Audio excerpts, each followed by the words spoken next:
In this video, we're going to tackle Objective 2, which has to do with writing what we're going to call a coordinate proof. In the picture here, even though it looks like it's set up kind of looking like a two-column proof with statements and reasons, that is not the way this type of proof is going to look. Although you do have the x and the y axis, and notice in particular that there's no numbers labeled on those x and the y axis, and the only number that we're going to get to use when it's convenient is going to be the origin, as you're about to see. Okay, so a couple of things about coordinate proofs. First of all, they're pretty easy. And the reason why they're pretty easy is because formulas in general are pretty easy to use, like midpoint formula and distance formula and slope formula and stuff like that. The first step, though, is that you have to conveniently place your geometric figure in the coordinate plane and use variables to represent each vertex. You can't use particular coordinates with the exception of the origin, because then it locks it into a particular location. And we want it to represent any and all cases. And that's what's going to happen whenever we use variables for each one of our vertices. Okay. Once we have our coordinates set as variables, then we can just use some formulas in order to show things like, hey, if I wanted to show that these two things are congruent to each other, these two segments, I just use either the distance formula or the ruler postulate. It depends on how that segment is oriented. Or if I wanted to show that two segments are either parallel or perpendicular, I need to examine their slopes with the slope formula. And as that previous example showed, we, especially in our midsegment theorem that we're going to prove, we're going to have to use the midpoint formula too. So in order to get it good at these kind of proofs, you got to do that first part of it, which is about putting your shape into a generic coordinate plane and then assigning variables for each one of the coordinates. So in example 4, that's exactly what we're going to start with. I'm going to start with an easy one. We want to place a rectangle in the coordinate plane in such a way that it's going to be convenient for finding the side lengths. And then we want to assign variables for the coordinates for each one of those vertices. One of the vertices could be at the origin if we wanted it to be. And then the other thing that's often convenient to use is either the x-axis or the y-axis. So I want you to try this on your own. So go ahead and pause the video and give this a try, drawing a rectangle in the coordinate plane and then assigning variable coordinates for each one of the vertices. When you're done, I'm wondering if you got something sort of like this. Let's go through this one. So I'm going to draw an x and a y axis, and I'm not going to put any particular numbers on it, but I'm going to label it. Stop zooming. And then I'm going to just draw a rectangle. And I'm actually going to use, like, you can almost visualize that we have two sides of our rectangle already. I'm going to use the y-axis and the x-axis as two of my sides. And there's my rectangle. And maybe I color it in to make it look pretty. I'm an expert colorer. You know those apps that you get that you, all you do is color things? I'm really good at those. Anyway, so yeah, there we go. There's our rectangle. And the next step is to label each vertex with some variables.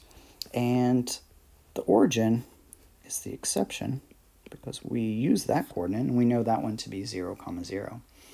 All right, and then let's say, for example, that we want the base of this rectangle to be b long. If it's b long, then that means the coordinate on the x-axis, besides the origin, so one over here on the right-hand side, has to be b, 0. All right, and then let's also say that we want the height of this thing to be h. If it's h, then that means that the coordinate on the y-axis up here has to be 0, h. All right, and then the only thing that's left is this fourth vertex.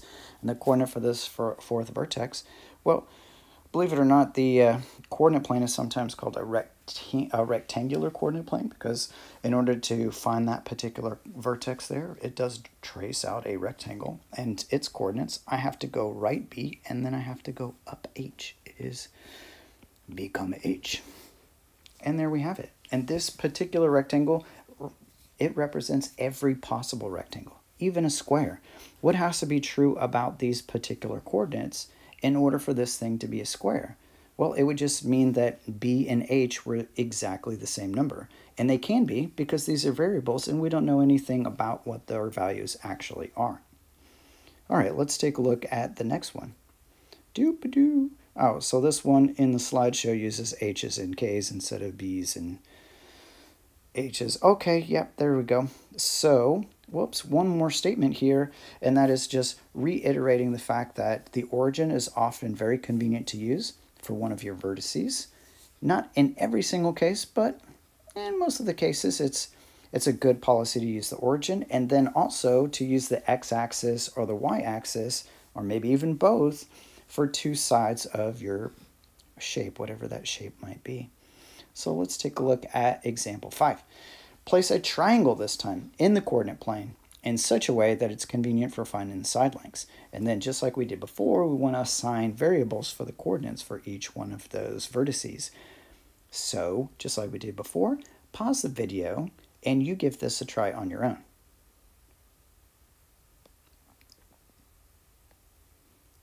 So let's take a look. Let's try this one out together now. Now that you've given it an attempt,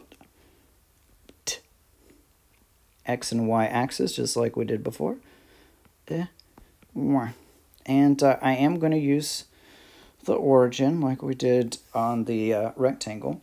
Now, to make a triangle, though, if I attach both of my coordinates to the x-axis and the y-axis, it anchors it in.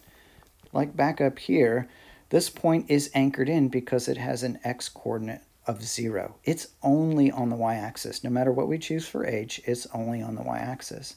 And the same thing is true about this coordinate here, is that it's only on the x-axis because its y-coordinate is 0. So we have to be careful for our triangle. I can do that for one of the sides, but if I do it for both of the sides, it locks it into being one and only kind of a right triangle. Yes. Okay, so this is what my triangle is going to look like here. So I'm just going to draw a segment up here and then one down to the x-axis. So I will use the x-axis for one side, or I could use the y-axis. I just chose the x-axis.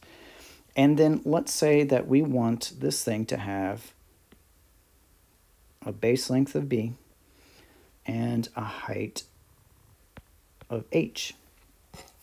Well, we have the origin that we could label. Wait, before I even move on, I better color this thing. Let's choose purple this time.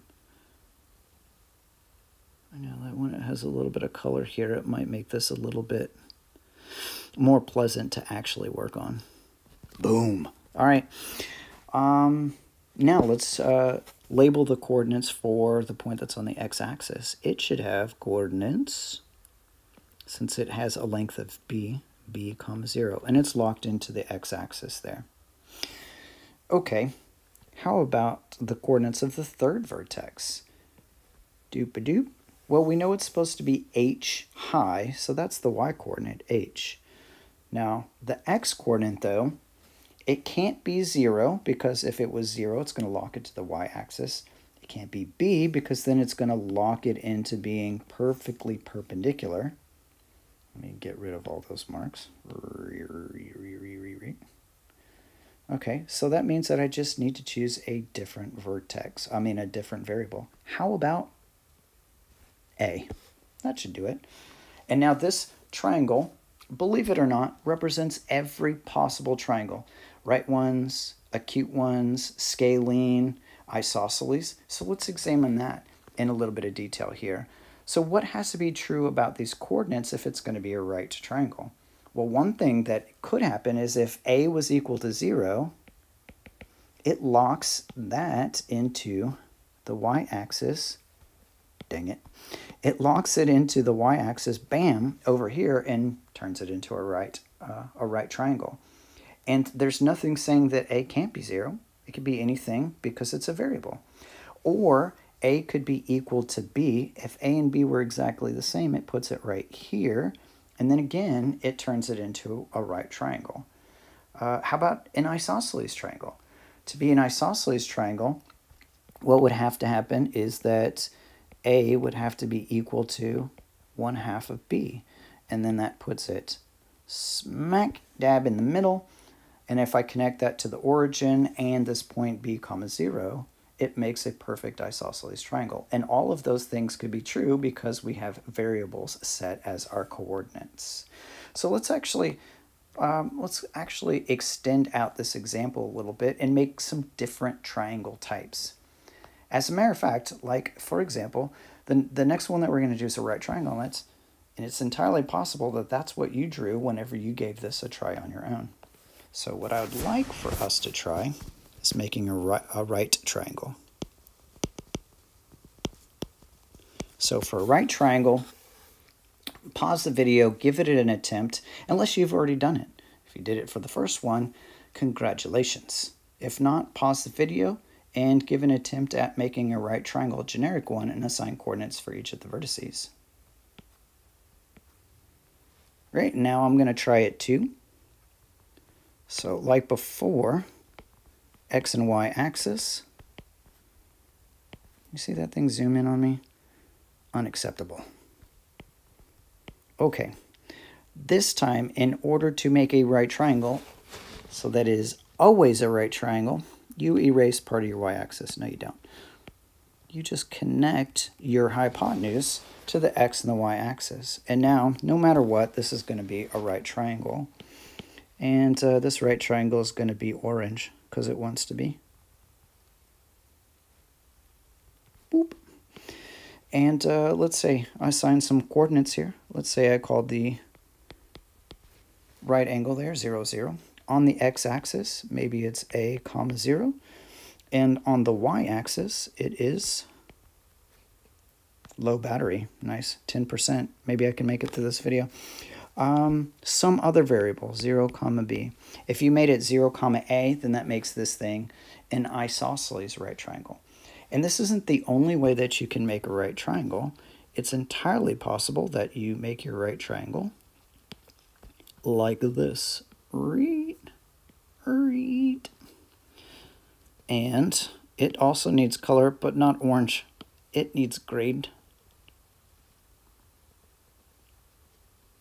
And then when we assign the coordinates this time, 0, 0, A0, what do the coordinates for this one have to be? Well, in order for it to be perfectly vertical so that it's parallel to the y-axis, it has to have the same coordinate. It has to be a comma something, and maybe that's a comma b. So this would also make a perfect right triangle. All right, here's your next exercise. How about making, instead, an isosceles triangle? So for your isosceles triangle, again, pause the video, give it an attempt, but we want the coordinates assigned in such a way that no matter how you choose them, whatever numbers go in for those variables, it always remains an isosceles triangle. Right, and now I'm going to give it a try too. And there's also multiple ways of making this isosceles triangle. And I am going to use the vertex, just like I did before, the origin, just like I did before, and erase my x and y axis. Also, like I did before. Hey, let's label these. Make it look pretty. All right, and then I'm going to draw in a very handsome isosceles triangle. All right, and then 0, comma 0. And let's say for example that this base length is just b, so then this would be b, comma 0. And before I even assign any particular variable for that third vertex, I'm going to do some coloring again. Very important. Voila. Okay. And then let's also say that it is supposed to be h high, just like we did the first one there. What does the coordinate have to be for this to be an isosceles triangle? Perfect isosceles triangle? It needs to hit exactly right here in the middle. So if I were to draw in the height, it actually makes the midpoint right down there. Ba-doo, ba-doo. And that is exactly 1/2 of b. And then no matter what comes up as b or h, this is always going to be an isosceles triangle. All right, another way to do it is actually not using the origin at all. And sometimes this might be a little bit more convenient. And this time we're gonna, whoops, let's clean this up, make this look a little better. Okay, this time we're going to use the y-axis here as our height. And this time it's going to look sort of like this. Come down here and over here. All right, and then I'll throw some color on this one. What's not going to clash with that magenta? How about, oh, this lovely shade of blue here should look good. It's like a nursery in here, like baby colors. Okay. And now for our coordinates, let's say that I give this one b comma 0. If this is an isosceles triangle, what does this coordinate on the left have to be? It's got to be, is basically the mirror image as if I flipped it over. It's going to be negative b0. And then finally, since this one is, oh man, since this one is on the y-axis, it has to be 0, comma something, and we'll say its height is h. All right, I'm going to give you one challenge, and this one is not going to be in the video. This is your challenge to see if you can pull this thing off. Can you draw a perfect equilateral triangle so that no matter what, whenever you find variables, no matter what is chosen for each one of those variables, it stays equilateral? That's your challenge, and that's going to end this particular video. When we come back, it's time to prove the midsegment theorem using one of these coordinate proofs.